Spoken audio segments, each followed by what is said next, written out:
আসসালামু আলাইকুম রহমতুল্লাহ। এসওএর আজকের বায়োলজি লেকচারে আবারও তোমাদের সবাইকে স্বাগতম। আমি আনাজ ইউসুফ হামিম, তোমাদের সাথে আছি এসওএতে বায়োলজির ইনস্ট্রাক্টর হিসেবে। আজকে আমি তোমাদের সাথে মেইনলি যে বিষয়টা নিয়ে কথাবার্তা বলতে চাই সেটা হচ্ছে তোমাদের এসএসসি বায়োলজি বইয়ের চ্যাপ্টার 9।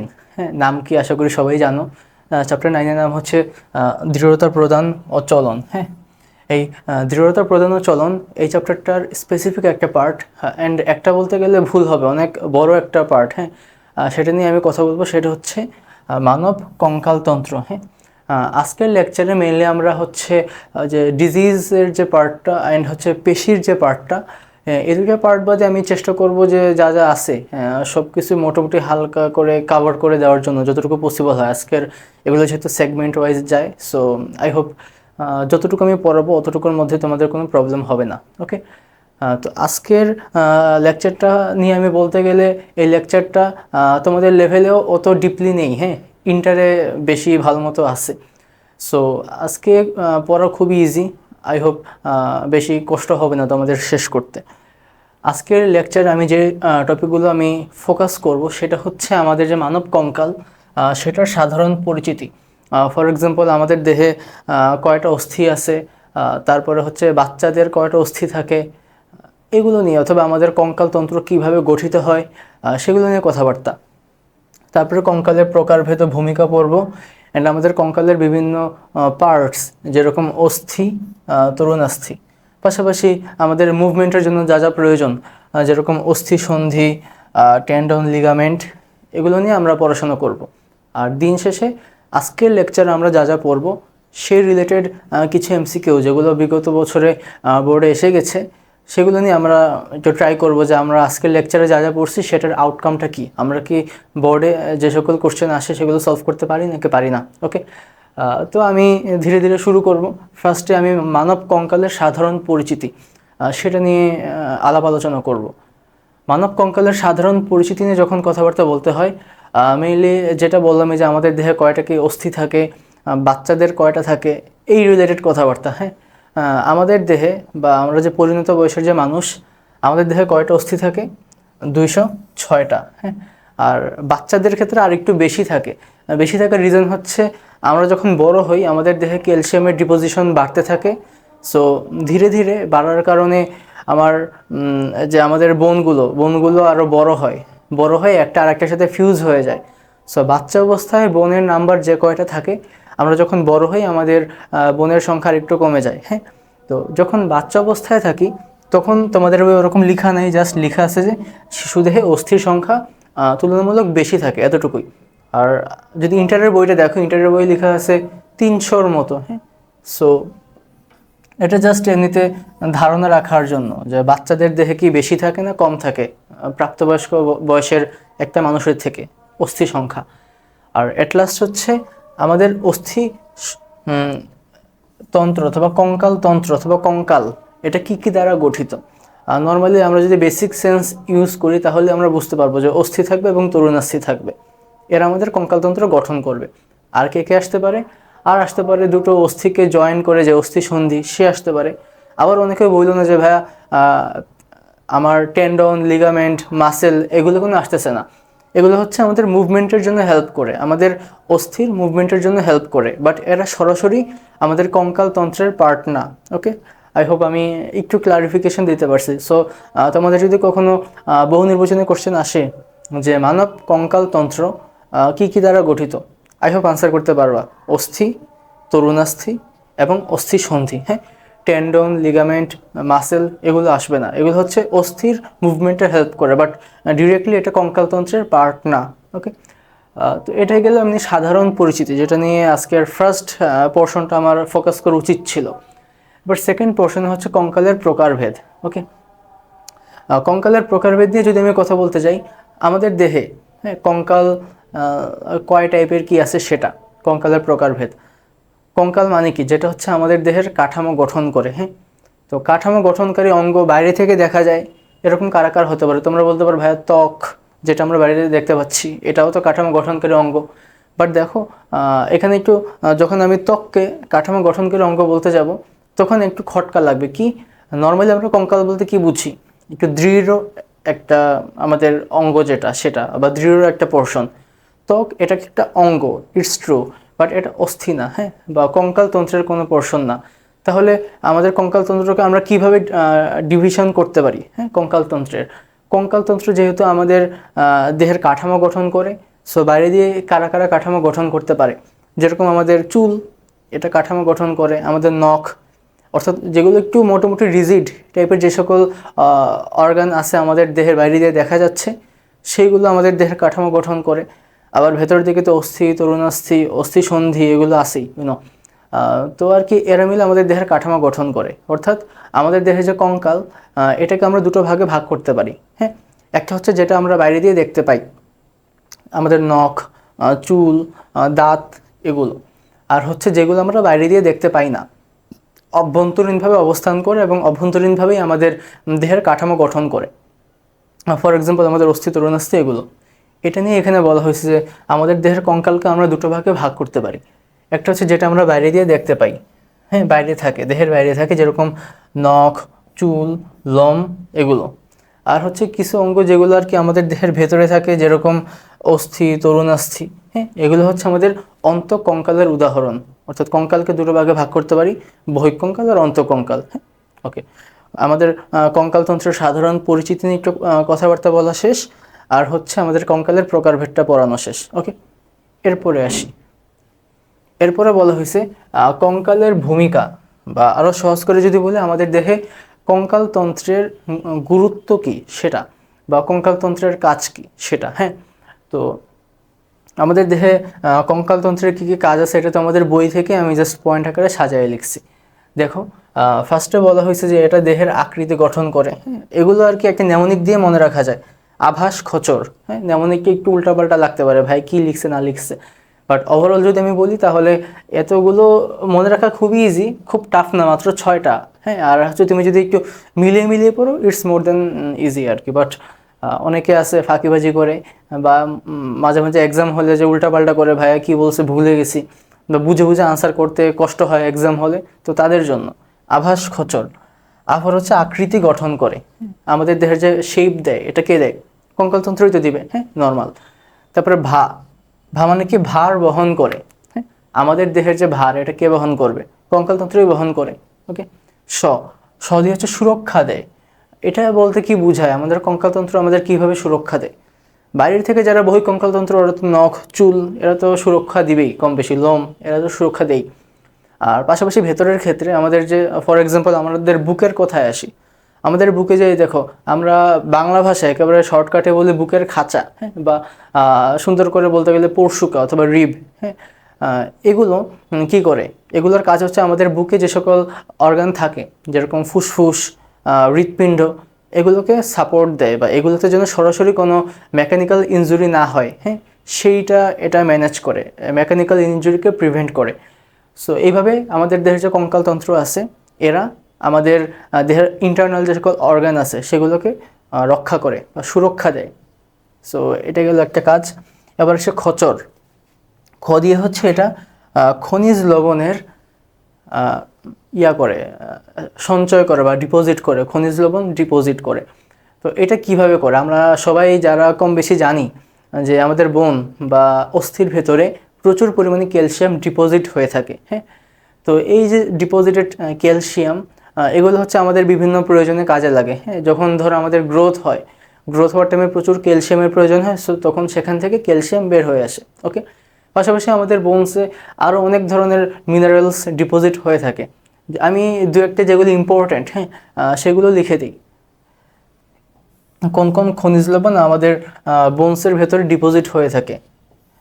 ক্যালসিয়াম ডিপোজিট হয়ে থাকবে, তারপরে হচ্ছে ফসফরাসটা মেনলি ফসফেট হিসেবে, ওকে, ফসফেট হিসেবে আমাদের দেহে ডিপোজিট হয়ে থাকে। পাশাপাশি ক্যালসিয়াম থাকলে ম্যাগনেসিয়ামও থাকে, ক্লোরাইড থাকে, অনেকেই থাকে, বাট তোমাদের লেভেল পর্যন্ত এই দুটোই মোর দেন এনাফ, ক্যালসিয়াম এবং ফসফেট। ওকে, এ দুটো ভালোই অ্যাবান্ডেন্ট হয়ে থাকে। অ্যান্ড আমাদের দেহের ব্লাডে যে ক্যালসিয়াম বা ফসফেট আয়ন, এদের হোমিওস্ট্যাসিস অথবা এদের ব্যালেন্স মেনটেন করে বোনস থেকে ক্যালসিয়াম বা ফসফেট এসে। হ্যাঁ, সো তার মানে আমাদের বোনস এটা হচ্ছে খনিজ লবণ সঞ্চয়ে হেল্প করবে, নর্মাল। তারপরে হ্যাঁ, চ দিয়ে হচ্ছে এটা আমাদের চলনে সাহায্য করে, এটা বোঝানোর কিছু নেই। আর র হচ্ছে এটা রক্তকণিকা উৎপাদন করে, রক্তকণিকা উৎপাদন করে। আমাদের ব্লাডে কি কি রক্তকণিকা আছে? RBC, WBC, platelet. তো এগুলো মিলে তৈরি হয় আমাদের বোন, যেটা বোনের ভেতরে, বোনের এক্স্যাক্টলি কথায় মজ্জা গহ্বরে। এখন মজ্জা গহ্বরটাকে এটা আমি এখন দেখাইতে চাইনি।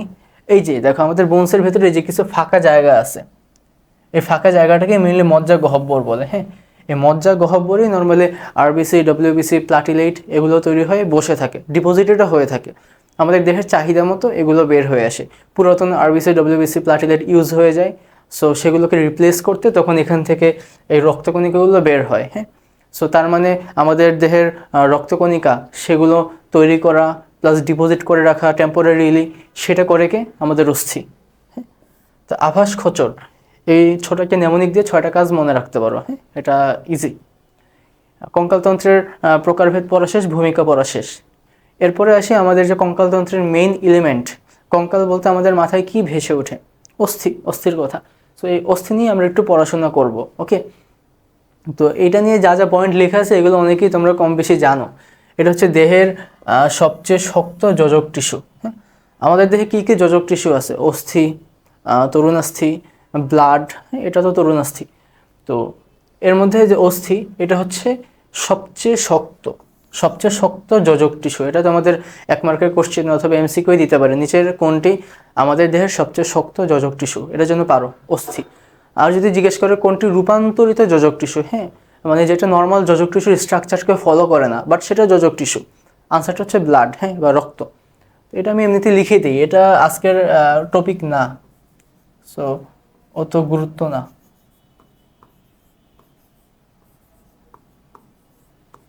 রূপান্তরিত যোজক টিস্যু কোনটা? এটা হচ্ছে ব্লাড বা রক্ত। ওকে, এটা জাস্ট এমনিতে জানার জন্য। তারপরে আসি আর কি কি আছে। আমাদের অস্থিতে পানির পরিমাণ, হ্যাঁ পানির পরিমাণ কত? 40 to 50% পানির পরিমাণ। আমি আবারও বলি যে আমি যে ডিজিটগুলো পড়াই, হ্যাঁ আমি বিগত লেকচারে বলে আসছি, সব ডিজিট আমি পড়াই না, যেগুলো এক্সামে আসবে বা আসার মতো সেগুলো আমি পড়াই। হ্যাঁ, এটা এসে গেছে, এটা বোর্ড কোশ্চেন, সো এটা পড়তে হবে। তো আমাদের অস্থিতে পানির পরিমাণ কত? প্রায় হাফ বলে দেবা, হ্যাঁ 40 to 50%। আর তাহলে বাকি যে 50 to 60% তারা কি? তারা তো শক্ত পদার্থ হবে। তাদের মধ্যে আবার 40% কি? জৈব পদার্থ, এবং 60% কি? অজৈব পদার্থ। ওকে, তো মনে রাখবে যে নর্মালি জৈব পদার্থগুলো একটু নরম হয়, হ্যাঁ, আর অজৈব পদার্থ শক্ত হয়, নর্মালি এরকমই হয় আমাদের স্ট্রাকচারগুলো। তো এ কারণে আমাদের বোন যেহেতু অনেক শক্ত, সো আমাদের বোনে অজৈব পদার্থ বেশি 60%, আর 40% কি? জৈব পদার্থ।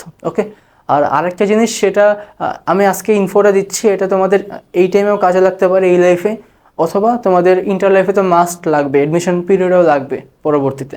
সেটা কি? মেবি তোমাদের বইয়েও আছে, হ্যাঁ, সেটা হচ্ছে আমাদের বোনের যে জৈব পদার্থ এবং অজৈব পদার্থের কম্পোজিশন 40% আর 60%, এটা জাস্ট উল্টা হয়ে যায় যখন তুমি মূত্রের কম্পোজিশন বলতে যাবা। হ্যাঁ, মূত্রে তার মানে জৈব পদার্থ কত হবে? 60%, আর অজৈব পদার্থ কত হবে? 40%। ওকে, এটা জাস্ট আমি লিখে দিই যে মূত্রে জৈব পদার্থ হচ্ছে বেশি, এটা হচ্ছে 60%, আর যারা অজৈব পদার্থ সেটা হচ্ছে 40%। হ্যাঁ, বোন আর হচ্ছে ইউরিন, এ দুটো জাস্ট উল্টা। ওকে, আর হচ্ছে এই যে জৈব পদার্থ কারা কারা থাকতে পারে, এটা তো আমাদের বইয়ে নেই। হ্যাঁ, 40% জৈব পদার্থ এতটুকু বলেই রেখে দিছে। মনে রাখবা যে কানেকটিভ টিস্যুর বিভিন্ন ফাইবার, যেরকম কোলাজেন ফাইবার যেটা, সেটা থাকতে পারে জৈব পদার্থ হিসেবে। আর অজৈব পদার্থ হিসেবে কারা থাকে? এই যে বিভিন্ন ধরনের আয়ন, যেরকম এই যে ক্যালসিয়াম, ফসফরাস, দুটো আমি বলছিলাম সবচেয়ে বেশি স্যারদের পছন্দ। আর সঙ্গে ম্যাগনেসিয়াম আমি মেবি লিখে দিছিলাম, আমি যদি ভুল না করি, হ্যাঁ ম্যাগনেসিয়ামও লিখে দিছিলাম। ওকে, তো এগুলো হচ্ছে অজৈব পদার্থ, যেগুলো আমাদের বোনের কম্পোজিশন। এবার অস্থিমজ্জায় রক্তকণিকা তৈরি হয়, এটাও মাত্রই বললাম। আর কি? বৃদ্ধির জন্য ভিটামিন ডি প্রয়োজন, এটা খুবই ইম্পর্ট্যান্ট। ভিটামিন ডি এর অভাবে বাচ্চাদের রিকেটস রোগ হয়, আর যারা বুড়া, হ্যাঁ বুড়া, ওদের ক্ষেত্রে হচ্ছে অস্টিওম্যালাইশিয়া হয়। হ্যাঁ, এগুলোর কারণে কি হয়, রিকেটসের কারণে নর্মালি হাত পা, হ্যাঁ, এগুলো হচ্ছে ধনুকের মতো বেঁকে যায় রিকেটসের কারণে। তো এর কারণে বাচ্চাদের দেখবা যে বেশি পরিমাণে সূর্যের আলোতে রাখতে হয়, কারণ আমাদের দেহে কোলেস্টেরলের একটা ফর্ম, এটা তোমাদের লেভেলে নেই, এটা জাস্ট মেডিকেলেই পড়ায়, এটা তোমাদের লেভেলে নেই। যাই হোক, তো ভিটামিন ডি এর প্রিকারসর অথবা বাবা, যেটা থেকে ভিটামিন ডি তৈরি হবে, সেটা আমাদের স্কিনের নিচে জমা হয়ে বসে থাকে।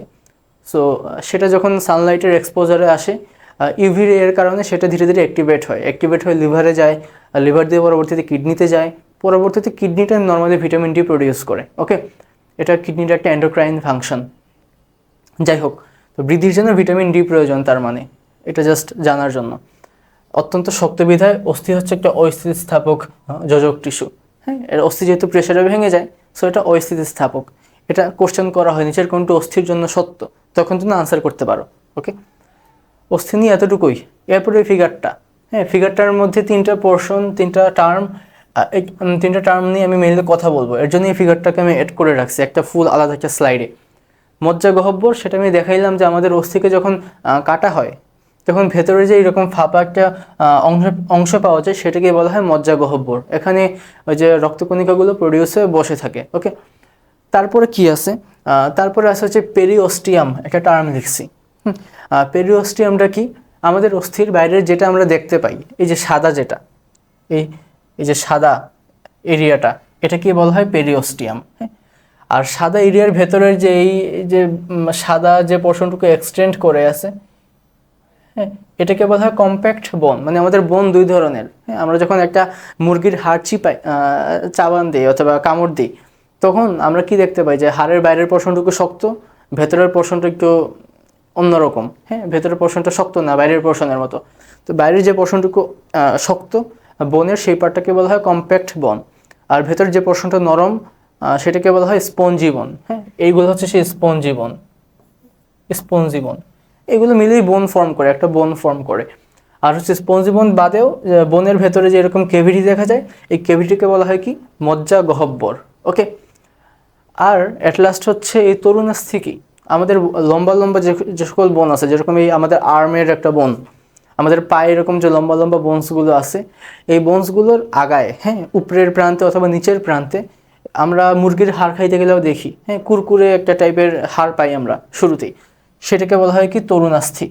তো তরুণাস্থি কোথায় থাকে, এই যে দেখো, এই প্রান্তে অথবা এই যে এই প্রান্তে, এখানে তরুণাস্থি অথবা কার্টিলেজ থাকে। ওকে, তো তোমাদের কি করে, তোমাদের বোর্ড কোশ্চেন আমি এটা দেখছি যে তারা একটা হাড়টি বা হাড় অস্থি, সেটা আর্ট করে দিয়ে তারা একটা প্রান্তের দিকে এরকম একটু ডাবল লেয়ারিং করে এরো মেরে দেয়। এটা কি, তরুণাস্থি। হ্যাঁ, এটা যেন পারো। আই হোপ এগুলো খুবই ইজি। হ্যাঁ, তোমরা যদি একবার ভালো মতো দেখো, এটা ভুলবা না সহজে। এটা পেরিওস্টিয়াম, এটা গেছে। দেন পেরিওস্টিয়ামের ভেতরে যে সাদা সাদা এই পোর্শনটা, এটাকে বলা হয় কম্প্যাক্ট বোন, ভেতরের এগুলোকে বলা হয় স্পঞ্জি বোন, আর হচ্ছে এটা হচ্ছে মজ্জা গহ্বর, হ্যাঁ, বা মেডুলারি কেভিটি। যাই হোক, এটার ভেতরে কি হয়, এটার ভেতরে তোমার যে সকল রক্তকণিকা আছে সেগুলো প্রডিউস হয়। আর তরুণাস্থি কি, এটা হচ্ছে একদম আগায় অবস্থান করে। ওকে, শেষ। এটা হলো অস্থির নর্মাল কথাবার্তা। এবার হচ্ছে আজকের দিনের যেটা হচ্ছে একটু জানা উচিত সবচেয়ে বেশি, তরুণাস্থি, সেটা নিয়ে।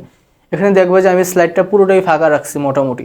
ফাঁকা রাখার রিজন হচ্ছে আমি নিজে এটা আর্ট করে পড়াতে পছন্দ করি। খুব সিম্পলি একটা স্কিমেটিক ডায়াগ্রামেকে আমি আর্ট বুঝাই, কজ আমি আর্ট পারি না, এটা সবাই জানে কম বেশি। আমি হার্টের লেকচারেও বলছি। যাই হোক, তো সেটা নিয়ে বলবো। তো এর আগে অস্থি যেহেতু শক্ত ছিল, সো অস্থিকে আমরা বলতাম অস্থিতিস্থাপক। তরুণাস্থি এটা যেহেতু নরম, সো এটা কি, স্থিতিস্থাপক। হ্যাঁ, আর তরুণাস্থি থাকে কি, এটা আমি মাত্রই বললাম, এটা থাকে কোথায়, হাড়ের উপরে অথবা নিচে। ওকে, আর এটা হচ্ছে ঘর্ষণ কমায়। হ্যাঁ, দুটো অস্থি যদি একটার উপরে আরেকটা জাস্ট ডিরেক্ট কানেকশনে থাকে, তাহলে কি হয়, ঘষা লাগলে এদের যেটা সারফেস, সেই সারফেসে ক্ষয় হতে পারে। সো সেটা প্রিভেন্ট করার জন্য নর্মালি তরুণাস্থি থাকে। ওকে, এখন আমি তরুণাস্থির একটা গঠন আঁকবো, তারপরে আমি আস্তে আস্তে একটু কথা বলি। আচ্ছা, আমি আঁকি আর কথা বলে দুটাই করি। ধরো এটা হচ্ছে একটা তরুণাস্থির শেপ। ওকে, এটা একটা তরুণাস্থি ফর এক্সাম্পল। এই তরুণাস্থির বাইরে একটা আবরণ থাকে, আমাদের যেরকম অস্থির বাইরে একটা আবরণ ছিল, নাম ছিল পেরিওস্টিয়াম। সেমলি এই তরুণাস্থির বাইরে একটা আবরণ থাকে। ওকে, এই আবরণটার নাম কি হবে, কেউ গেস করতে পারবা? হ্যাঁ, এই তরুণাস্থিকে আমরা কন্ড্র এই ওয়ার্ডটি ইউজ করি তরুণাস্থির জন্য, যেরকম আমরা অস্থির জন্য আমরা অস্টিও এই পার্টটি ইউজ করি, সেমলি আমরা তরুণাস্থির জন্য কন্ড্র এই পার্টটি ইউজ করব। ওকে, তো যেহেতু এটা তরুণাস্থির আবরণী বা আবরণী আউটার লেয়ার, সো এটাকে আমরা বলি পেরিকন্ড্রিয়াম। ওকে, পেরিকন আহা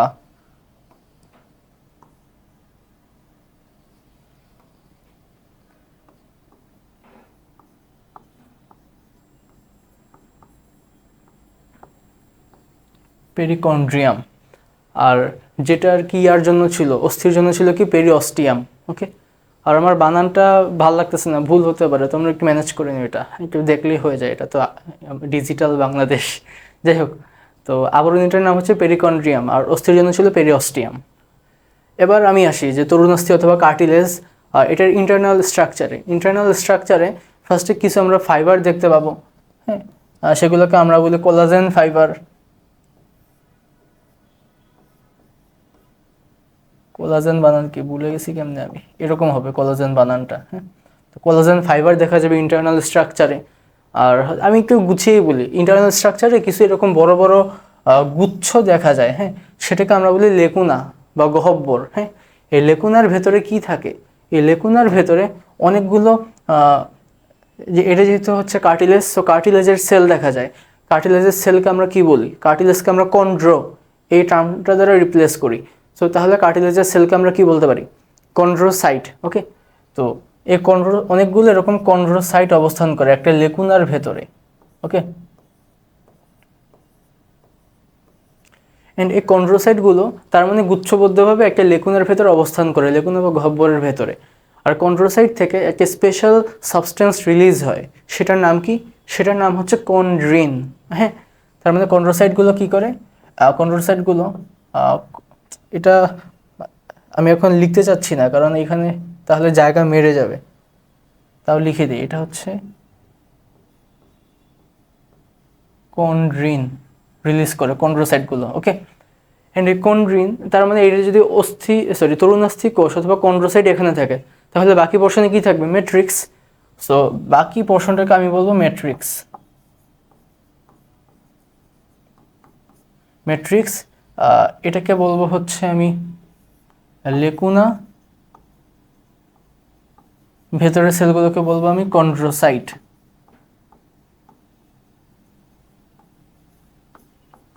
ওকে, শেষ।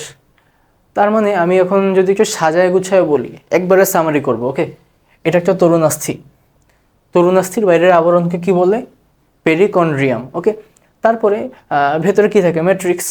ম্যাট্রিক্সে কি কি দেখা যায়, ম্যাট্রিক্সে কোলাজেন ফাইবার দেখা যায়, ম্যাট্রিক্সে লেকুনা দেখা যায়, লেকুনার ভেতরে কন্ড্রোসাইট থাকে।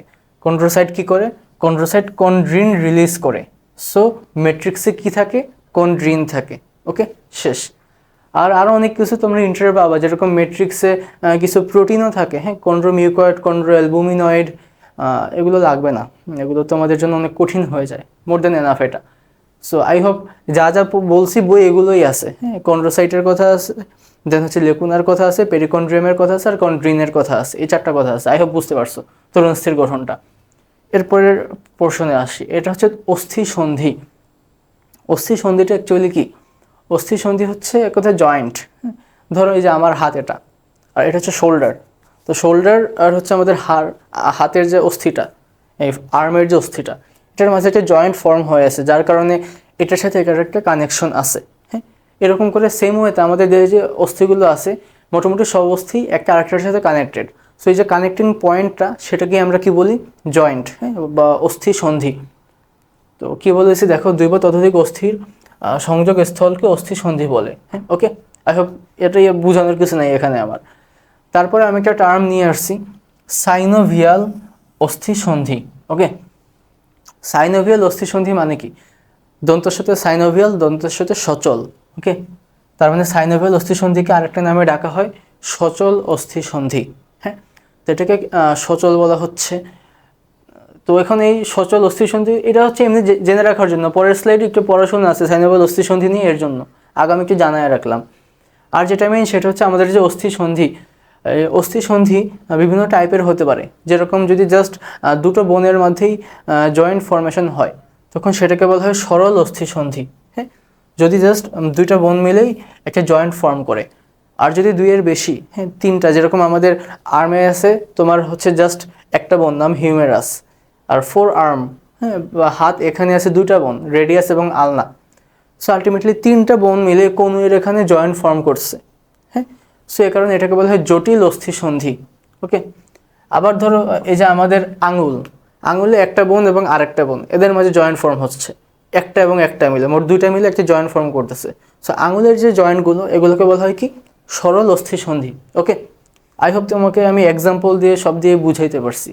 দুটো বোনের মাঝে জয়েন্ট ফর্ম হলে সরল অস্থিসন্ধি, দুইয়ের বেশি বোনের মাঝে জয়েন্ট ফর্ম হলে সেটাকে আমরা কি বলি, জটিল অস্থিসন্ধি। ওকে, এরপরে সাইনোভিয়াল অস্থিসন্ধি অথবা সচল অস্থিসন্ধি, সেইটা নিয়ে কিছু কথাবার্তা আছে হ্যাঁ আজকের লেকচারে। মেনলি এটার অংশ কারা কারা, সাইনোভিয়াল অস্থিসন্ধির অংশ কারা কারা সেটা। সাইনোভিয়াল মানে কি সচল, তা আমাদের দেহে সচল অস্থিসন্ধি এরকম একটাকে নিলেই হয়। আমি নর্মালি আমার ছবিতে যেটা নিছি সেটা হচ্ছে আমরা যখন হাঁটি আমাদের কোমরের সাথে আমাদের পায়ের, হ্যাঁ বা থাইয়ে যে অস্থিটা থাকে ফিমার, হ্যাঁ সেটার একটা জয়েন্ট ফর্ম হয় আমাদের কোমরের সাথে, সেই জয়েন্টটাকে আমি এখানে তুলে আনছি। হ্যাঁ, এটা হচ্ছে ফিমার, এই যে দেখো হেড অফ ফিমার এখানে বলা হয়েছে। হ্যাঁ, এটা হচ্ছে ফিমার, আর এটা হচ্ছে আমাদের এক কথা আমাদের এতটুকু জানলেই হয় তোমাদের জন্য, এটা হচ্ছে আমাদের কোমরের অস্থি। আর বাকিটুকু বেশি ইয়াতে আমি যাচ্ছি না, বেশি ডিপে যাচ্ছি না, এটা ইন্টারে আরও ভালো মতো পাবা, এখন অযথায় বেশি পড়ে লাভ নেই। পড়তে চাইলে সেটা পড়তে পারো, সেটা আলাদা হিসাব। তো এটা হচ্ছে ফিমার, আর এটা হচ্ছে ধরো আমাদের কোমরের অস্থিগুলো আছে, এদের মাঝে জয়েন্ট সেটা তো অবশ্যই সচল বা সাইনোভিয়াল, কারণ আমরা হাঁটাচলা করি। সো এটার আমরা যদি অংশগুলো একবার দেখতে চাই, যেহেতু দুইটা বোনের মাঝে জয়েন্ট ফর্ম হচ্ছে, দেখো দুইটা বোনের মাথাতেই কার্টিলেজ অথবা তরুণাস্থি আছে কি না, আছে। ফিমারের মাথায়ও একটা তরুণাস্থি আছে, আমাদের যে কোমরের যে বোনটা সেখানেও একটা অস্থিসন্ধি আছে, তরুণাস্থি আছে। সো আলটিমেটলি সাইনোভিয়াল সন্ধির প্রথম যে স্ট্রাকচার সেটা কি, একটা তরুণাস্থি, যে কয়টা বোন ইনক্লুডেড হয়, নর্মালি দুটো বোনই ইনক্লুডেড হয় সাইনোভিয়াল অস্থিসন্ধি ফর্মেশনের টাইমে। দুটো বোনেরই মাথায়, হ্যাঁ যেখানে এরা জয়েন্ট ফর্ম করবে, দুটো বোনেরই কেপিং হিসেবে কার্টিলেজ থাকে। ওকে, তারপরে কি থাকে এখানে দেখো মাঝে একটা ফাঁকা জায়গা আছে, আমি যদি অন্য একটা কালার নিয়ে দেখাই, দেখো এই মাঝে একটা আলাদা জায়গা আছে, স্পেস আছে, এই যে একটা স্পেস আছে, এই স্পেসটা কিন্তু ফাঁকা থাকে না। হ্যাঁ, ফাঁকা থাকে না, এখানে একটা ফ্লুইড থাকে। হ্যাঁ, ফ্লুইড থাকার কারণে ঘর্ষণটা খুবই কম হয়, যেহেতু এইসব জয়েন্টগুলো অনেক বেশি মুভ করে, সো কার্টিলেজও ক্ষয় হয়ে যেতে পারে। এর জন্য নর্মালি আর কি একটা আল্লাহ তাআলা প্রোটেক্টিভ মেকানিজম দিয়ে দিয়েছেন, এখানে তিনি কিছু ফ্লুইড দিয়ে রাখছেন যেগুলো সাইনোভিয়াল অস্থিসন্ধির element, that's why they are called synovial fluid. Okay, তো তার মানে যে সাইনোভিয়াল ফ্লুইড অথবা সাইনোভিয়াল তরল, সেটাও একটা পার্ট সাইনোভিয়াল অস্থিসন্ধির। আর কারা কারা থাকতে পারে, আর হচ্ছে যেরকম আমি যদি দেখাই এখানে কিছু লিগামেন্ট আছে, দেখো হ্যাঁ এখানে একটা লিগামেন্ট, এই যে একটা লিগামেন্ট, সো কিছু লিগামেন্টও থাকে। ওকে, আর হচ্ছে ক্যাপসুল অ্যাকচুয়ালি কিছু না, আমি এখন একটু নর্মালি লাগবে না, রেডিও স্ক্রিনটা দিয়ে দেখাই। ক্যাপসুল হচ্ছে এক কথায় যে লিগামেন্টগুলো মিলে এবং এই কার্টিলেজগুলো মিলে একটা রিং ফর্ম করছে। তোমরা যদি ভালো মতো একটু বুঝো, আমি একটা সার্কেলের মতো করে রাখবো, এই যে হ্যাঁ, অর্থাৎ কানেক্টিং যে জোনগুলো বন্ধুটার পাশাপাশি যে লিগামেন্টগুলো আছে সবগুলো মিলে যে রিং ফর্ম করছে একটা জয়েনের জন্য, সেটাকেই কি বলা হয়, ক্যাপসুল। ওকে, তার মানে আমি যদি লাস্টবারের মতো রিক্যাপ করি যে আমরা এখানে অ্যাকচুয়ালি সাইনোভিয়াল যে অস্থিসন্ধি সেটার এলিমেন্ট কী কী পাচ্ছি। ফার্স্ট অফ অল কার্টিলেজ বা তরুণাস্থি, দুইটা অস্থিরই কানেক্টিং পয়েন্টে কার্টিলেজ থাকে, এটা গেছে ফার্স্ট এলিমেন্ট। সেকেন্ড এলিমেন্টকে আমি এখানে কিছু গ্যাপ দেখতে পাচ্ছি। হ্যাঁ, এই গ্যাপটাকে কি বলা হয়, এই গ্যাপে কি থাকে, সাইনোভিয়াল ফ্লুইড। সো সেটা হচ্ছে সেকেন্ড কম্পোনেন্ট। থার্ড কম্পোনেন্ট কি, থার্ড কম্পোনেন্ট হচ্ছে এই যে আমি এখানে লিগামেন্ট দেখতে পাচ্ছি কিছু, সো লিগামেন্ট হচ্ছে থার্ড কম্পোনেন্ট। আর ফোর্থ কম্পোনেন্ট কি হচ্ছে, এই লিগামেন্ট বা বোনগুলো মিলে যে একটা সার্কুলার একটা স্ট্রাকচার ফর্ম করছে যেটার ভেতরে আলটিমেটলি জয়েন্টটা থাকে, সেটাই ক্যাপসুল। ওকে, তো এটা হচ্ছে ভিজুয়ালাইজ করার পর প্লাস একটু দেখবা, হ্যাঁ এগুলো কিন্তু আসে না, তোমাকে ইয়ে করা হবে নিচের কোনটি সাইনোভিয়াল অস্থিসন্ধির অংশ নয়, এরকম কোশ্চেন করা হতে পারে। সো তখন যেন আনসার করতে পারো। এরপরে এসে অস্থিসন্ধির প্রকারভেদ। এতক্ষণ ধরে আমি চিল্লাপাল্লা করছি সচল অস্থিসন্ধি অথবা সাইনোভিয়াল অস্থিসন্ধি নিয়ে। সো ওটা কি, এটা বোঝা বেশি কষ্টকর হবে না। এই যে সচল অস্থিসন্ধি অথবা সাইনোভিয়াল অস্থিসন্ধি যেটা হাত এবং পায়ে থাকে, এটা পড়া লাগে না। এখন বাকিগুলো নিশ্চল সন্ধি আর হচ্ছে অল্প সচল সন্ধি, সেটা নিয়ে একটু পড়বো। নিশ্চল হচ্ছে আমাদের করটিকার অস্থিসন্ধি, যেটা যেরকম আমাদের করটিকায় কপালের এখানে ফ্রন্টাল বোন থাকে, হ্যাঁ, আর হচ্ছে ধরো এই দুই পাশে এখান থেকে প্যারাইটাল বোন, তো এদের মাঝে অবভিয়াসলি একটা জয়েন্ট আছে। তারপর দুই পাশে থাকে টেম্পোরাল বোন, তো এদের মাঝে একটা জয়েন্ট আছে, হ্যাঁ, প্যারাইটাল এবং টেম্পোরালের মাঝে। তো এইসব যে আমাদের করটিকায় যে অস্থিগুলো আছে এদের মাঝে অবভিয়াসলি জয়েন্ট আছে, হ্যাঁ। তো এই জয়েন্টটা আমার মুভেবল না, কারণ মুভেবল হলে তো আমার ব্রেনকে প্রোটেক্ট করা হচ্ছে না। সো এই ইমুভেবল যে সকল জয়েন্ট আছে সেগুলো হচ্ছে নিশ্চল অস্থিসন্ধির উদাহরণ, যেরকম করটিকার সন্ধি, করটির সন্ধি সেমই, হ্যাঁ মিললে করটিকা দুটো এই সেম হবে। করটিকা হচ্ছে মিললে আমাদের মাথার খুলিটা, আর যখন করটি বলবা তখন এর মধ্যে ফেসিয়াল যে সকল বোনসগুলো আছে সেগুলো, কর্ণাস্থি, কানে যে তিনটা বোন থাকে, হাইওয়েড বোন, এসবই ইনক্লুড হয়ে যায় যখন তুমি করটি বলবা। আলটিমেটলি সবাই ইমুভেবল, হ্যাঁ, কেউ মুভ করতে পারে না। সো করটিও বলতে পারো, করটিকাও বলতে পারো, হবে। আর অল্প সচল হচ্ছে কশেরুকা, হ্যাঁ। কশেরুকা দেন আমি আরও বলতে পারি, যেরকম আমাদের কোমর, হ্যাঁ, আমাদের কোমরে কিন্তু অ্যাকচুয়ালি দুই পাশে দুইটা অস্থি থাকে, হ্যাঁ, মাঝখানে এসে এরা জয়েন্ট করে আর কি। এই জয়েন্টটা হচ্ছে সবসময় মুভ করে না, হ্যাঁ, মেনলি যখন মায়েরা ডেলিভারি করে সেই টাইমে এটা একটু মুভ করে। সো সেটাও হচ্ছে সেম অল্প সচল সন্ধি, হ্যাঁ। কশেরুকা কখন মুভ করে, যখন ফর এক্সাম্পল আমি ব্যান্ড হই, এই যে যখন আমি ব্যান্ড হই তখন কিন্তু এটা মুভ করে, অল টাইম মুভ করে না। সো কশেরুকা হচ্ছে অল্প সচল সন্ধির উদাহরণ। পাশাপাশি এই যে দুটো হিপ বোন অথবা দুটো কোমরের বোন, এ দুটোর মাঝে যে জয়েন্ট সেটাও অল্প সচল সন্ধি। আর পূর্ণ সচল তো হাত পায়ে, যে তারপরে যে আঙুলের যে মুভমেন্ট করাচ্ছি এখানে সব জায়গায় পূর্ণ সচল সন্ধি। ওকে, এরপর মেইনলি পূর্ণ সচল সন্ধি যেটা, সেটার কিছু টাইপ নিয়ে আমি কথা বলছি।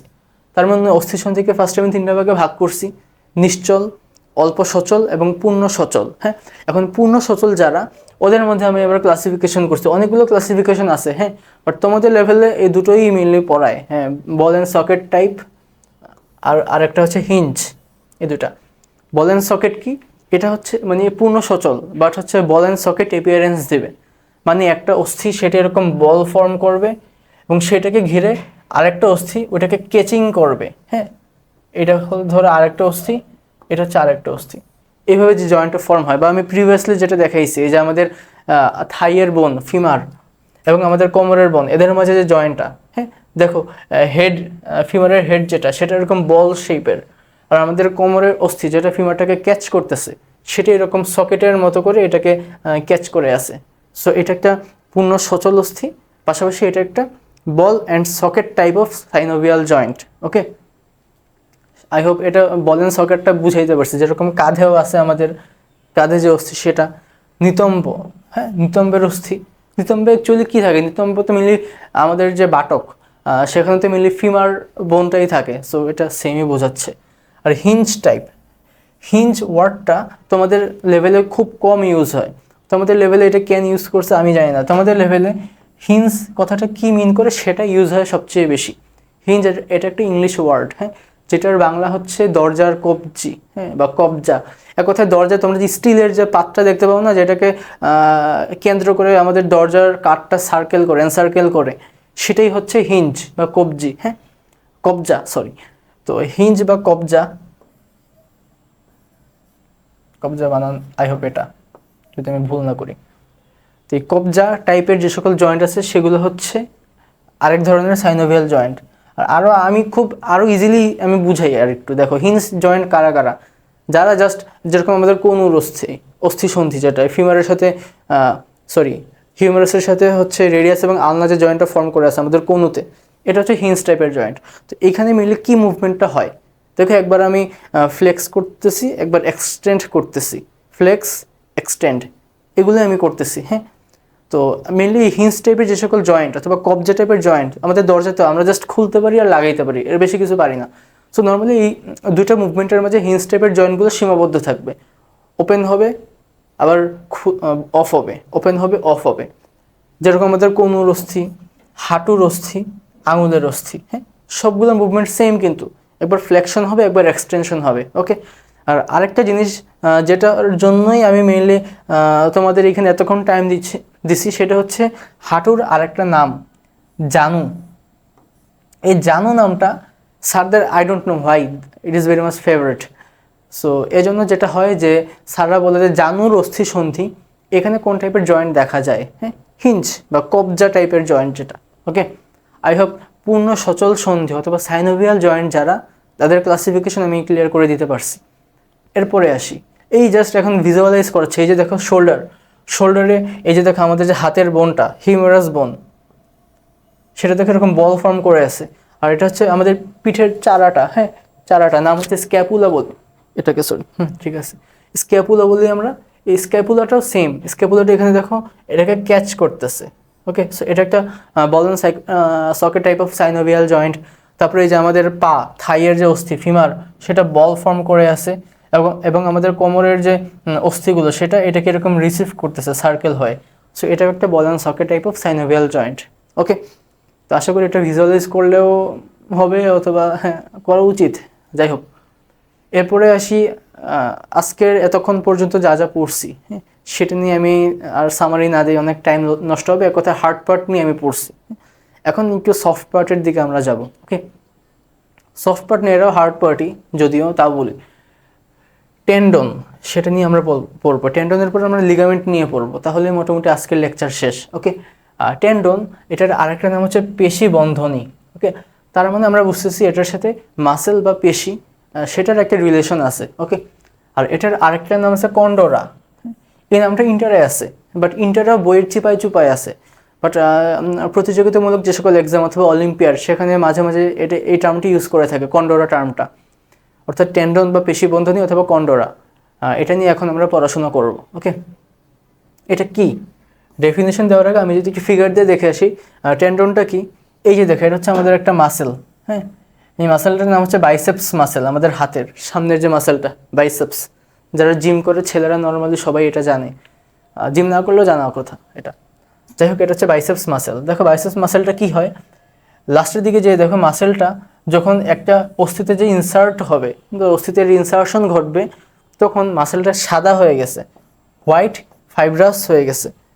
সেই হোয়াইট ফাইব্রাস স্ট্রাকচার যেটা মাসেল থেকে অরিজিন নেয় এবং এই মাসেলটাকে একটা বোনের সাথে কানেক্ট করে বা ইনসার্ট ঘটায়, সেই স্ট্রাকচারটাকেই বলা হয় কি টেন্ডন। ওকে, তো টেন্ডন এটা কি, এটা হচ্ছে আমাদের পেশি বা মাসেল, সেটার প্রান্ত থেকে অ্যারাইজ করে অ্যান্ড সেটা মেনলি মাসেলটাকে একটা বোনের সাথে অ্যাটাচ করে রাখে। ওকে, এখানে এটাই বলা হয়েছে যে দেখো পেশির প্রান্তভাগ থেকে শক্ত দড়ি বা রজ্জুর মতো একটা অংশ যা পেশিকে অস্থির সাথে সংযুক্ত করে রাখে, তাকে টেন্ডন বলে। ওকে, এই ডেফিনেশনটা আসতে পারে এক মার্কে, টেন্ডন কাকে বলে অথবা পেশি বন্ধনী কাকে বলে। ওকে, এরপরে সেটার প্রপার্টি অথবা বৈশিষ্ট্য, এইটা অনেক শক্ত থাকবে। শক্ত না থাকলে তো মাসেল তো কন্টিনিউয়াসলি কন্ট্রাকশন করতেই থাকে। সো আলটিমেটলি এটা যদি শক্ত না হয়, তাহলে তো এটা যদি ছিঁড়ে যায় তাহলে তো মাসেলটা অকেজ হয়ে যাবে, তাই না? তো এটা অনেক শক্ত থাকে, যে লেখা আছে অত্যন্ত শক্ত এবং স্থিতিস্থাপক। যদি এটা স্থিতিস্থাপক না থাকতো, এটা যদি এক্সটেন্ড করতে পারতো বাই চান্স, এটা স্থিতিস্থাপক বলতে আমরা কী বুঝি, নিজের সাইজটা ধরে রাখবে, তাই তো? এটা যদি নিজের সাইজটা ধরে রাখার ক্যাপাবিলিটি না থাকতো, তাহলে এটা যদি বড় হয়ে যেত, সাপোজ বড় হয়ে গেলে কি হইতো, মাসেলের শক্তিতে লাভ হইতো না, কারণ ঢিলা হয়ে যেত এই পোর্শনটা ঢিলা হয়ে যেত। তখন আর কি মাসেল যতই টান দিত, আমাদের অস্থির মুভমেন্ট সেরকম হতো না। সো এটা নর্মালি ওরকম এক্সটেন্ড করে না, হ্যাঁ, নট এক্সটেন্ডেবল। এটাই এখানে বলা হয়েছে, এটা অত্যন্ত শক্ত এবং স্থিতিস্থাপক না হলে কি হতো, মাসেলের পুলিংয়ের কারণে আমাদের বোনের যে মুভমেন্ট সেটা হতো না। ওকে, এবং এটা টান সহ্য করতে পারে বা টেনজাইল স্ট্রেংথ সহ্য করতে পারবে। টান তো দেয়ই মাসেল, সো অবভিয়াসলি সহ্য করতেই হবে, আর সহজে ছিঁড়ে যায় না। হ্যাঁ, এগুলো হচ্ছে এমনি নর্মাল প্রপার্টি। এগুলো আই হোপ আমি বইয়েরগুলোই জাস্ট সাজায় দিছি, আই হোপ তোমরা এগুলো আনসার করতে পারবা যদি 2 মার্কে আসে যে মাসেলের প্রপার্টিগুলো কী কী। হ্যাঁ, ওকে, এরপরে মাসেল নিয়ে আরও কিছু কথা আছে, যে এটা মাসেলের ফর্মেশন, টেন্ডনের ফর্মেশন আর হচ্ছে ফাংশন, ফর্মেশন অ্যান্ড ফাংশন। ওকে, তো মেইনলি আমি ফাংশনটা আগে পড়াই। ফার্স্ট ফাংশনটা পারবা, এটা পেশিকে অস্থির সাথে যুক্ত করে রাখে, যে পেশির সংকোচনের শক্তি অস্থিতে পৌঁছে দেয়, এটা মাত্রই বললাম। আর দেহের নড়াচড়া চলনে সাহায্য করে। হ্যাঁ, এগুলো হচ্ছে একই কথাকে ঘুরে পেঁচায় বিভিন্ন স্টাইলে লেখা হয়েছে, এর বেশি কিছুই না। আর যেটা মেইনলি মাসেলের ফরমেশন বা গঠন, সে টেন্ডনের ফরমেশন, বারবার ভুল বলতেছি আমি, টেন্ডনের যে ফরমেশন সেটি একটু আমাদের পড়তে হয়। হ্যাঁ, ফার্স্টে যেটা পড়তে হয় টেন্ডন, এটা দেখেই যাচ্ছে এটা হচ্ছে একদম সাদা, ধবধবে সাদা টেন্ডনটা, তার মানে এখানে শুধুমাত্র শ্বেত তন্তু থাকবে। হ্যাঁ, এরপর আমরা যে লিগামেন্ট পড়বো, হ্যাঁ লিগামেন্ট কিন্তু একেবারে ধবধবে সাদা ঠিক আছে, বাট লিগামেন্টের ভেতরে পিত্ততন্তু থাকে। ওকে, সো এটা দিয়ে স্যাররা অনেক ঘুরে পেঁচায় কোশ্চেন করে যে পিত্ততন্তু বা হলুদ কালারের তন্তু এটা কোথায় থাকে, টেন্ডনে না লিগামেন্টে। বাট আমরা এখন পড়তেছি টেন্ডন নিয়ে। টেন্ডনে হিউজ পরিমাণে হোয়াইট ফাইবার থাকে অথবা শ্বেত তন্তু থাকে। ওকে, এটা এখানে বলেছে ঘন শ্বেত তন্তু থাকে, কোনো ইয়েলো ফাইবার টেন্ডনে থাকে না। ওকে, এটা নিয়ে যেন কনফিউশন না হয়। তারপরের যে পোর্শনটা, হ্যাঁ, শাখা প্রশাখাবিহীন কোলাজেন তন্তু সমান্তরালভাবে সজ্জিত হয়ে আটি গঠন করে। এটা আমি জাস্ট একবার একটু দেখাই, এটা তোমাদের লেভেল অতটা লাগে না, আমি জাস্ট তোমরা যেন কখনো না বুঝো যে ভাইয়া পড়ায় না, এর জন্য একটু দেখাই। আমাদের যে মাসেল, হ্যাঁ আমাদের মাসেলের কি বলতেছি, টেন্ডন, আমি বারবার উল্টাপাল্টা করতেছি। টেন্ডনে মেইনলি আমি যদি একটা ফাইবারের কথা চিন্তা করি যেটা দিয়ে টেন্ডন অ্যারাইজ করবে, সেটা হচ্ছে কোলাজেন ফাইবার। হ্যাঁ, ফর এক্সাম্পল এগুলো হচ্ছে কোলাজেন ফাইবার, এক একটা হলুদ দাগ হচ্ছে এক একটা কোলাজেন ফাইবার। হ্যাঁ, কোলাজেন ফাইবারগুলো মিলে একটা বান্ডেল ফর্ম করে, একটা বান্ডেল বা আটি ফর্ম করে। হ্যাঁ, কোলাজেন ফাইবারগুলো তার মানে একটা প্যারালালি অথবা সমান্তরালে বিন্যস্ত হয়ে একটা বান্ডেল বা আটি ফর্ম করছে। ওকে, এই আটিটা তৈরি হলো, এরকম অনেকগুলো আটি। হ্যাঁ, এরকম অনেকগুলো আটি ধরো মিলে আরেকটা আটি দেই আমি, নাইলে খারাপ দেখায়।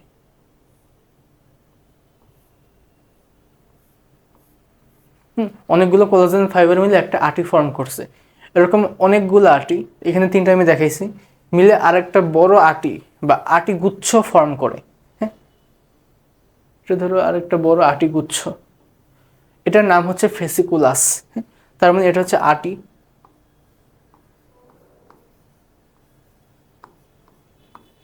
এটা হচ্ছে কোলাজেন ফাইবার,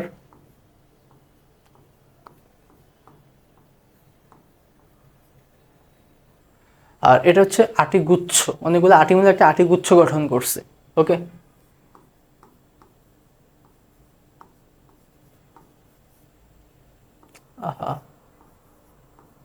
মানে আটিগুচ্ছটার একটা স্পেশাল নাম আছে, এই নামটা স্যারদের অনেক পছন্দ।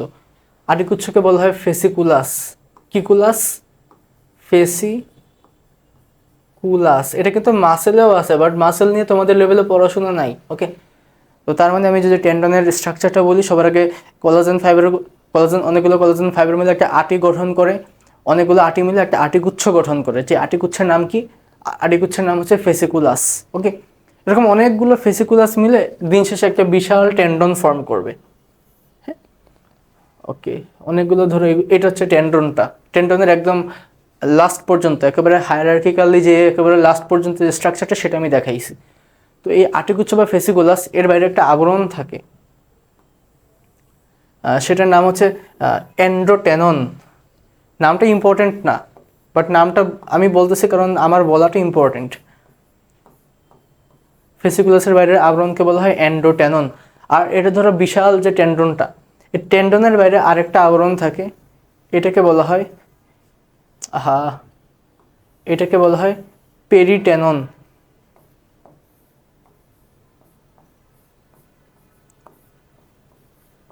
এই নামগুলো তোমাদের জন্য ইম্পর্টেন্ট না, কিন্তু আমি বলতেছি কারণ আমার বোঝানোর জন্য ইম্পর্টেন্ট। এই এন্ডোটেনন বা পেরিটেনন এরা হচ্ছে এরিওলার টিস্যু, হ্যাঁ, বা এক কথায় যোজক টিস্যু টাইপের।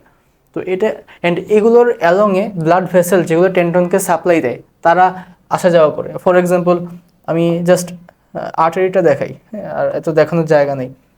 এই বরাবর ব্লাড ভেসেলগুলো চলাফেরা করে, এই এরিওলার টিস্যুর মাঝ বরাবর এই ব্লাড ভেসেলগুলো চলাফেরা করে। ওকে, এখন এই যা বলছি এগুলোই এর আগের স্লাইডে ছিল। এই যে দেখো, অনেকগুলো কোলাজেন ফাইবার সমান্তরালে সজ্জিত হয় একটা আটি গঠন করে। হ্যাঁ, এবং বৃহৎ যে আঁটি সেটাকে এরিওলার টিস্যু কাভার করে রাখে। এরিওলার টিস্যুর নাম কি? এন্ডোটেনন বা পেরিটেনন। হ্যাঁ, ওকে। আই হোপ এই টেন্ডনের গঠনটা তো আমাদের বোঝা শেষ, কাজও শেষ। ওকে, এবার আসে আমি লিগামেন্ট নিয়ে পড়ব। টেন্ডনের কাজ তাহলে কি ছিল আমি যদি একবারে বলি, টেন্ডনের কাজ হচ্ছে মাসেলকে বোনের সাথে কানেক্ট করা, শেষ। ওকে, আর লিগামেন্টের কাজ কি? লিগামেন্টের কাজ হচ্ছে বোনকে বোনের সাথে কানেক্ট করা। হ্যাঁ, অস্থির সাথে অস্থির কানেকশন। এই যে দেখো, এটা হচ্ছে একটা অস্থি, এটা হচ্ছে আর একটা অস্থি, দুটার মাঝে দেখো একটা এরকম সাদা স্ট্রাকচার দেখা যাচ্ছে, এটাকে বলা হয় লিগামেন্ট বা অস্থি বন্ধনী। আগেটা ছিল পেশি বন্ধনী, যেহেতু পেশির সাথে বোনকে কানেক্ট করছে, এখানে অস্থির সাথে অস্থিকে কানেক্ট করা হচ্ছে, তো এটাকে বলা হয় কি? লিগামেন্ট বা অস্থি বন্ধনী। ওকে, আর একটা ডেফিনিশনও তাহলে বুঝবা যে দুইটা অস্থিকে পরস্পরের সাথে সংযুক্তকারী শক্ত পাতলা বন্ধনীকে বলা হয় লিগামেন্ট। ওকে, অ্যান্ড এটাও তার মানে স্থিতিস্থাপক হবে, কারণ টেন্ডনেরও যেরকম কাজ ছিল যেন মাসেলটা পুলিং করতে পারে ভালো মতো, এই অস্থি সন্ধি বা লিগামেন্ট এটারও কাজ হচ্ছে যেন অস্থিগুলো একটা আরেকটার থেকে সরে না যায়, হ্যাঁ, জয়েন্টটা যেন বিচ্ছিন্ন না হয়। সো এটারও কাজ আছে, সো এটাও স্থিতিস্থাপক। হ্যাঁ, টেন্ডন লিগামেন্ট দুটো স্থিতিস্থাপক। অ্যান্ড আমি যদি মোর অ্যাকুরেটলি বলি, আসলে এই লিগামেন্টটা আরও বেশি স্থিতিস্থাপক। ওকে, আর প্রপার্টি এই যে স্থিতিস্থাপকতা টেন্ডনের চেয়ে বেশি, মাত্রই বললাম, সেটা এখানে লেখা আছে। টানলে আবার পূর্বাবস্থায় ফিরে আসবে, এই আগের কথাকেই জাস্ট রিপিট করা হয়েছে, আর কিছুই না। তোমরা এক্সাম এটাই করবে, একটা লাইন লিখবা, ভাইবা ভেবে সেটাকে ঘুরে আরেকটা লাইন লিখবা, এরকম করেই লিখতে হয় তোমাদের লেভেলে। আবার স্যাররা বেশি না লিখলে নাম্বার দেয় না। যাই হোক, লিগামেন্টের বেসিক কথা এটা। আর হচ্ছে ফরমেশন হচ্ছে শ্বেততন্তু তো থাকবেই, যেহেতু দেখতে সাদা দেখাচ্ছে, বাট যেটা মেনলি এখানে ইম্পর্টেন্ট সেটা হচ্ছে কি? পিত তন্তুও থাকবে, এটা 3 স্টার। স্যাররা এটাই শুনতে চাই যে পিত্তন্তু কোথায় থাকে, টেন্ডনে নাকি লিগামেন্টে। হ্যাঁ, এটা যেন পারো। অ্যান্ড পিত্তন্তুর পরিমাণ বেশি থাকে, এটাও বলে দিছে। হ্যাঁ, মানে এমফাসাইজ করতেছে আমি যতটুকু পারি, এটা যেন তোমরা না ভুলো। আর ফাংশন হচ্ছে একই জিনিসকে বারবার করে বলছে, এটা আমি আর রিপিট করতেছি না। লিগামেন্টের ফাংশন শেষ। আজকের লেকচার অ্যাকচুয়ালি এই পর্যন্তই। হ্যাঁ, এর বেশি কিছুই না, খুবই ছোট। আই হোপ প্রেশার হবে না। ফার্স্ট আমি তার মানে মানব কঙ্কালের যে সাধারণ গঠন সেটা পড়াইছে, আমাদের অস্থি কয়টা কি থাকে এগুলো। তারপরে হচ্ছে আমাদের যে বহিঃকঙ্কাল অন্তঃকঙ্কাল এগুলো কি, তারপরে পড়াইছে হচ্ছে অস্থি নিয়ে কিছু পড়াইছে, অস্থির যে পানির পরিমাণ কতটুকু কি থাকে, তারপরে হচ্ছে জৈব পদার্থ কি কি থাকে বা কত পার্সেন্ট থাকে, অজৈব পদার্থ কত পার্সেন্ট থাকে। অস্থির এই পার্টগুলো শেষে হচ্ছে বিভিন্ন ধরনের জয়েন্ট দেখাইছি, তারপরে তরুণ অস্থিও দেখাইছি, তারপরে টেন্ডন আর লিগামেন্ট। হ্যাঁ, এতটুকুই ছিল আজকে আমার লেকচার টপিক। হ্যাঁ, আর লাস্ট যে পোর্শনটা ছিল কিছু এমসিকিউ সলভ করা, সেটাই আজকে। এরপরে শেষ, আজকে লেকচার শেষ। তো ফার্স্ট কোশ্চেন, এই যে যেটা আমি বলছিলাম স্যারদের অনেক পছন্দ, আই ডোন্ট নো হোয়াই, জানুতে কোন অস্থি সন্ধি থাকে? জানু কোনটা ছিল আমি মাত্র বলছিলাম, কিন্তু ক্লাসে কোনটা আমাদের যে এই ইয়াটা নি বা হাঁটু, সেটাকে আমরা জানু বলি। ওকে, তো তার মানে আমাদের জানুর কাজ কীরকম ছিল? ওপেন অ্যান্ড ক্লোজ হতো। আমাদের কোমর কাজ, আমাদের জানুর কাজ, এগুলোর কাজ সেমই ছিল। বা আঙুলের যে অস্থিগুলো, এদের কাজ একবার হচ্ছে এরা ওপেন হবে, একবার খুলবে, সরি, একবার ওপেন হবে আর একবার অফ হবে বা ক্লোজ হবে, অর্থাৎ এক্সটেনশন ঘটবে, ফ্লেকশন ঘটবে, দরজার কবজির মতো। সো এটাকে বলা হয় কি? কবজি সন্ধি অথবা হিঞ্জ জয়েন্ট। হ্যাঁ, hinge type of synovial joint. I hope এটা ক্লিয়ার। কঙ্কালের কাজ কি? হ্যাঁ, আভাস, খচর, আভাস, আদি আকৃতি এখানে নাই, সমস্যা নেই। ভৌতিকে ভারসাম্য রক্ষা করা, এটাও এখানে দেয় নাই, সমস্যা নেই। তারপরে হচ্ছে আচ্ছা, আর দন্তস্বদে কী ছিল? সুরক্ষা দেওয়া, সুরক্ষাটাও এখানে ওরকম দেয় নাই। পরের খচর, খদে কী ছিল? খনিজ লবণ, যেরকম ক্যালসিয়াম, ফসফেট, ম্যাগনেসিয়াম, এগুলো সংরক্ষণ করে রাখবে, সেটা আছে এখানে। তার মানে এটা হচ্ছে কঙ্কালের একটা কাজ। ওকে, তারপর খচর, চ দিয়ে কী ছিল? চ দিয়ে ছিল এটা হচ্ছে চলনে সাহায্য করবে। আর র দিয়ে কী ছিল? র দিয়ে রক্তকণিকা তৈরি করবে প্লাস টেম্পোরারিলি ডিপোজিটও করে রাখবে। তো রক্তকণিকা যে ভার বহন করবে আভাসের, সেটাও তো আছে, সরি। বাট হরমোন নিঃসরণ, হরমোন রিলেটেড কোনো কিছু কিন্তু নেমনিকে ছিল না, হ দিয়ে কিছু ছিল না। আভাস, খচর, এখানে হ নাই। সো এটা কিন্তু হরমোন নিঃসরণ কঙ্কালের কাজ না। ওকে, তো আলটিমেটলি আনসারটা কী হবে? 1 ও 2। ওকে, এরপরের কোশ্চেনটা হচ্ছে লিগামেন্ট কি? লিগামেন্টের প্রপার্টিগুলো নিয়ে একটু কথাবার্তা বলা হয়েছে। ফার্স্ট প্রপার্টি, অস্থির সাথে পেশিকে যুক্ত করে। এটা কি ট্রু নাকি ফলস? এটা ফলস, কারণ টেন্ডনের কাজ ছিল পেশির সাথে অস্থিকে যুক্ত করা। দ্যাটস ওয়াই টেন্ডনের আরও অনেক নাম ছিল, এটাকে পেশি বন্ধনী বলা হতো। বাট লিগামেন্ট সেটা কী করে, অস্থির সাথে অস্থিকে যুক্ত করে। সো ফার্স্ট পয়েন্টটাই ভুল। এটা আমাদের এক্সামের স্ট্র্যাটেজি হচ্ছে এরকম যে বহু নির্বাচনের ক্ষেত্রে যদি একটা ভুল হয় তার মানে বাকি দুটো ট্রু, সো 2 আর 3 আনসার। তাও আমি একটু ক্রস চেক করে যাই। এটা পিত বর্ণের এটাও ট্রু, কারণ পিত্তন্তু থাকে এটার ভেতরে, সো অবভিয়াসলি পিত্তন্তুর পরিমাণ অনেক বেশি থাকে, এটাও বলা আছে লিগামেন্টের ক্ষেত্রে। আর টেন্ডনে পিত্তন্তুই থাকে না, হ্যাঁ, টেন্ডন হচ্ছে পুরোটাই শ্বেততন্তুময়। আর লিগামেন্টের শ্বেততন্তুর পাশাপাশি পিত্তন্তুও থাকে, অ্যান্ড পিত্তন্তুর পরিমাণ বেশি থাকে। সো এটা পিতবর্ণের, ইটস অলসো ট্রু। আর স্থিতিস্থাপক, টেন্ডন লিগামেন্ট দুটোই স্থিতিস্থাপক, ওটারও লিগামেন্টের স্থিতিস্থাপকতা বেশি, হ্যাঁ, টেন্ডনের থেকে। সো এটাও ট্রু। সো 2 আর 3 তো আনসার বুঝেই যাচ্ছে। ওকে, এরপরের কোশ্চেন, অস্থিতে কত ভাগ পানি থাকে? হ্যাঁ, আমি বলছিলাম প্রায় হাফের মতো, 40 to 50%। সো এটাই আনসার। আর বাকি 50 to 60% থাকে কি, কঠিন পদার্থ, অ্যান্ড সেগুলোর মধ্যে 40% জৈব পদার্থ, 60% অজৈব পদার্থ। এই আর কি, অজৈব পদার্থের বিভিন্ন খনিজ লবণ আছে, সেগুলো তো বলছি আমি। তারপরে কোশ্চেন, তরুণাস্থি, হ্যাঁ, ম্যাট্রিক্স কোন ঋণ দ্বারা গঠিত? হ্যাঁ, আমি বলছিলাম যে আমাদের তরুণাস্থির ভেতরে লেকুনা থাকে, লেকুনায় কন্ড্রোসাইট অথবা তরুণাস্থির কোষ থাকে। এই কন্ড্রোসাইটগুলো থেকে কন্ড্রিন নামক একটা পদার্থ তৈরি হয়, যেটা পরবর্তীতে ম্যাট্রিক্সে রিলিজ হয়। সো ম্যাট্রিক্স কন্ড্রিন দ্বারা গঠিত, এটা ট্রু। তারপরে কোশ্চেন যে কোষকে অস্টিওব্লাস্ট বলে। অস্টিও কথাটা আমরা কিন্তু অস্থির জন্য পড়ছি, তরুণাস্থির জন্য আমরা কন্ড্রো পড়ছি। সো সেলটার নাম হচ্ছে ছিল কন্ড্রোব্লাস্ট অথবা কন্ড্রোসাইট এরকম। সো এটা ফলস। তার মানে 1 আর 3 ভাবে বুঝাই যাইতেছে যে আবরণ পেরিকন্ড্রিয়াম। ওকে, সো 1 আর 3 আনসার।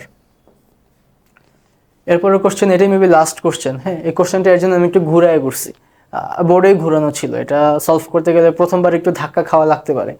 কোশ্চেনটা কিন্তু অনেক বড়। এরকম বড় কোশ্চেন হলে যেটা আমি করি নর্মালি, আমি যেটা করতাম তোমাদের স্টেজে থাকতে, আমি কোশ্চেনটার লাস্ট পোর্শনটা অথবা কী চাচ্ছে সেটা আগে পড়তাম। হ্যাঁ, ইভেন যখন তোমরা ইংলিশ সলভ করো, ইংলিশের সিন প্যাসেজ আনসিন প্যাসেজ এরকম থাকে না, সেগুলোর ক্ষেত্রে যেটা করবা, মেনলি সিন প্যাসেজের বেসিসই তো আমাদের এমসিকিউ দেয়, মাল্টিপল চয়েস। তখন তুমি আগে কোশ্চেনগুলো রিড আউট করবা একবার করে, হ্যাঁ, তারপরে তুমি প্যাসেজ পড়তে যাবা। ওকে, তাহলে তুমি যখন প্যাসেজটা পড়তেছো, তুমি কোন লাইনে আসো অ্যান্ড সেই লাইন দিয়ে কোশ্চেন আসছে কি না সেটা তুমি বুঝতে পারবা কিন্তু। ওকে, তো অল টাইম সেটাই করতে হয়, আগে মেইন কি ওয়ার্ডটা কোশ্চেনে আইডেন্টিফাই করে দেন কোশ্চেনটা রিড আউট করতে হয়। এখানেও সেম। এখানে লাস্টে কি বলা হয়েছে, সাকিবের শরীরের ব্যথা অনুভূতির সাথে কোন ধরনের জয়েনের সম্পর্ক। তার মানে সাকিব ব্যথা পাইছে, যে জায়গায় ব্যথাটা পাইছে, ওকে, সেই জায়গায় জয়েন্টটা কি টাইপের সেটা এখানে চাওয়া হয়েছে। সাকিব কোথায় ব্যথা পাইছে, সাকিব তার কনুইতে ব্যথা পাইছে। ওকে, আর কি কি আছে, কাঁধ, মেরুদণ্ড, ওসব নাড়াইতে পারতেছেন, ওগুলো নিয়ে আমার কোশ্চেন না, এগুলো দিছে কনফিউজ করার জন্য, আর কিছুই না। তার মানে কনুয়ে ব্যথা এবং কনুয়ে কোন জয়েন্ট, কনুই হচ্ছে এই যে আমি ওপেন করতে পারি আর ক্লোজ করতে পারি, ফ্লেকশন অ্যান্ড এক্সটেনশন করতে পারি। সো কনুই, আমাদের জানু বা যেটা আর কি আমাদের হাঁটু, আঙুলের সন্ধিগুলো, এগুলো সবাই কীরকম, hinge type of synovial joint, অর্থাৎ হিঞ্জ হচ্ছে কবজা টাইপের। সো এখানে কবজা আছে ফার্স্ট অপশনই, এটাই আনসার। ওকে, তো আজকের লেকচার হচ্ছে আলটিমেটলি এই পর্যন্তই। হ্যাঁ, জাস্ট মানব কঙ্কালতন্ত্রের যে বেসিক জিনিস নিয়ে আমি আলোচনা করছি, সেগুলো নিয়ে আশা করি প্রবলেম হবে না তোমাদের। আর ক্লাসের লাস্টে তো বিদায় দিবই, বাট বিদায়ের আগে আমি জাস্ট তোমাদের যেহেতু কঙ্কালতন্ত্র নিয়ে পড়াইছি, সো এই কঙ্কালতন্ত্রের বিভিন্ন ধরনের বোনস আছে আমরা জানি, তো কয়েকটা সম্পর্কে তোমাদের পরিচয় করাই দিই। হ্যাঁ, কারণ হচ্ছে নাইলে আবার বলো ভাইয়া কঙ্কালতন্ত্র পড়াইছে, ভাইয়া বোনই পড়ায় নাই। ওকে, তো সেগুলো নিয়ে আমি যদি কথাবার্তা বলি, যেগুলো তোমাদের লেভেলে বেশি ইম্পর্ট্যান্ট। ওকে, সবার আগে হচ্ছে আমাদের বুক। বুকের একদম মিডলে থাকে স্টারনাম, স্টারনামটা থাকে, অ্যান্ড দুই পাশে থাকে হচ্ছে পাজর বা আমরা বুকের খাঁচা বলি যেটা, অথবা রিব বা পরশুকা। ওকে, তাহলে দুটো টাইপের বোন আমরা পড়লাম, স্টারনাম, রিব বা পরশুকা। ওকে, এরপরে এসে আমি হাত। আমাদের হাতে এই যে লং বোনটা, আমাদের আর্ম যেটা আর কি, আর্মে যে বোনটা আছে, এটাকে বলা হয় হিউমেরাস। হ্যাঁ, হিউমেরাস একটা ইংলিশ ওয়ার্ড যেটা মিন করে হচ্ছে হাস্যকর। হ্যাঁ, মেইনলি যখন আমাদের পূর্বপুরুষরা ছিল, তারা আমাদের কবজির এই সাইডে টোকা দিত। হ্যাঁ, আমরা জানি যে আমাদের কবজির এখানে টোকা দিলে বা কনুর এখানে টোকা দিলে, কবজি না সেটা কনুর এখানে যদি আমরা টোকা দিই তখন একটা টিংলিং সেন্সেশন হয় অথবা ঝিনঝিন করে। হ্যাঁ, তো তাদের কাছে এটা কেন যেন হাস্যকর লাগছে। আশ্চর্য তো, এই বনে আমি নিচের দিকে টোকা দিলেই ঝিনঝিন করে, মজা লাগছে তাদের কাছে, আই ডোন্ট নো হোয়াই, এটা মজার কি। যাই হোক, সেখান থেকে এই বনটার নামকরণ করা হয়েছে হিউমেরাস। এমনি গল্পের ছলে নামটা পড়াই দিলাম। যাই হোক, হিউমেরাস বলা শেষ। তারপরে বাকিগুলো কি আছে, এই আমাদের ফোর আর্ম যেটা বা হাত, এখানে দুটো অস্থি আছে, রেডিয়াস এবং আলনা। হ্যাঁ, আলনা হচ্ছে আমাদের ঘরের একটা আসবাবপত্র। সো ভেতরের দিকে থাকবে আলনা, আর বাইরের দিকে কে থাকবে, রেডিয়াস। আসবাবপত্র কি আমরা ঘরের ভেতরে না বাইরে রাখি, ভেতরে। সো আলনা ভেতরে থাকে, রেডিয়াসটা বাইরে থাকে। হ্যাঁ, তো তিনটা অস্থি আমি পড়াইলাম, সরি পাঁচটা, স্টারনাম, রিবস, হিউমেরাস, রেডিয়াস, আলনা। ওকে, আর হচ্ছে পায়ের কিছু যদি পড়াই, পায়ের ক্ষেত্রে থাই, যেটা থাই অস্থিটার নাম ফিমার, আমি সারা ক্লাস ধরে এটাই পড়াইছি জয়েনের ক্ষেত্রে। আর ফিমারের পরে হচ্ছে আমাদের যে হাঁটু, হাঁটুতে যে গোল যে অস্থিটা, সেটার নাম কি, যে গোল্লা যে আছে হাঁটুর এখানে একটা, সেই অস্থিটার নাম হচ্ছে পেটেলা। এটা আসে, পেটেলা কোথায় থাকে বা কোন জায়গার অস্থি পেটেলা, এটা কিন্তু তোমাদের কোশ্চেন আসে। হ্যাঁ, পেটেলা হচ্ছে আমাদের জানু বা হাঁটু, সেটার সন্ধি, সেটার বোন আর কি, অস্থি, এটা আসে। তারপরে আর কি কি থাকে আমাদের লেগে, থাইয়ে তো আমি বললাম কি কি থাকে, বা লেগে কোন কোন বোন থাকে। লেগের সামনের দিকে তোমরা যে বোনটা ফিল করতে পাও, মোটা যে বোনটা, সেটার নাম হচ্ছে টিবিয়া। হ্যাঁ, আর টিবিয়া নামটা টিভির সাথে কোরিলেট করা যায়। সো টিবিয়া হচ্ছে টিভিকে রিপ্রেজেন্ট করে, টিভি আমাদের ঘরের একটা আসবাবপত্র, সেটা ভেতরের দিকে থাকবে। তুমি বলতে পারো ভাই এটা তো পুরোটা জুড়ে আমি টিবিয়া ফিল করতেছি, এরকমই, টিবিয়া অনেক বড়। আর টিবিয়ার সাইডে ল্যাটারালি জাস্ট চিকন একটা অস্থি থাকে, যেটার নাম হচ্ছে ফিবুলা। হ্যাঁ, যাই হোক, তার মানে আমি পায়েরও চারটা অস্থির নাম পড়াইছি, ফিমার, উরুর, দেন হচ্ছে আমাদের যে হাঁটু বা জানু, সেখানে পেটেলা, আর হচ্ছে টিবিয়া এবং ফিবুলা। ওকে, আর কি আসে তোমাদের লেভেলে, কপাল গঠনকার ফ্রন্টাল, এটা জানা থাকা ভালো। আর হচ্ছে এই যে আমাদের এই যে এটাকে বলে ক্ল্যাভিকল। হ্যাঁ, এটা অনেকে হয়তো জানো, বিশেষ করে মেয়েরা যারা রূপচর্চা করো আর কি, এটাকে ক্ল্যাভিকল বলে, অথবা এটাকে বিউটি বোন বলে মেয়েদের ক্ষেত্রে। আর ছেলেদের ক্ষেত্রে কলার বোন বলে। হ্যাঁ, আমাদের কলারটা এই লেভেলে থাকে, সো এটাকে কলার বোন বলে। আর মেয়েদের জন্য এটা বিউটি রিপ্রেজেন্ট করে, সো বিউটি বোন বলে এটাকে। আর কি আছে, আর মজা করে পড়ানোর মতো কিছু নাই। হ্যাঁ, যাই হোক, এতটুকু জেনে রাখো, আই হোপ ভালো হবে তোমাদের জন্য। আর বইয়ে তো ফিগার একটা আছেই, ফার্স্ট যে পেজ সেটাতেই, ওটা দিয়ে দেখতে পারো, ওটা ভালো হবে, এর বেশি জানার দরকার নেই। এই লেভেল ইন্টারে 206টায় গুনতে পারবা তোমরা। ওকে, তো আশা করি আজকের লেকচারটা ভালো লাগছে তোমাদের। কয়েকটা অস্থির নাম পড়াইছি আর বেসিক স্ট্রাকচার নিয়ে কথাবার্তা বলছি। ওকে, আর আই হোপ তোমাদের আজকে যা বলেছি এটা নিয়ে কোনো কোশ্চেন নেই, যদি থাকে অবভিয়াসলি জানাবা। আর হচ্ছে এই তো আর কি, প্রিপারেশন নেওয়া ভালো মতো। That's all from me today. আসসালামু আলাইকুম রহমতুল্লাহ।